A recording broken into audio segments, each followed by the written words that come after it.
எல்லாம் அமைதியா உட்காருங்க. யாருங்க திரும்ப தேவையில்லாம பேசாதீங்க சார். ஸ்கூல் டீச்சர் மாதிரி பண்ணுது இந்த அம்மா. போக்கன் கீழே விட்டு போறான். 35 நான் கிளம்பிடுவேன் நானு. எனக்கு ரொம்ப உடம்பு சரியில்லை.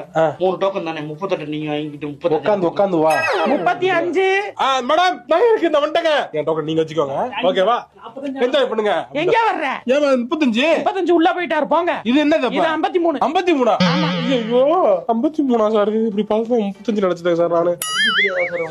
38 எனக்கு 42 கொடுங்க திருப்பி கொடுங்க. வாங்க சார் கொடுத்து அப்படி பார்த்தா 53 டோக்கன் தான் அது. உனக்கு முன்னாடி தான்யா 48 thank you sir thank you 52 53 53 இல்ல 3 மணிக்கு வாங்க. 3 மணிக்கா? ஆமா மூடிட்டோம். டாக்டர் சாப்பிட போயிட்டாரு. ஐயோ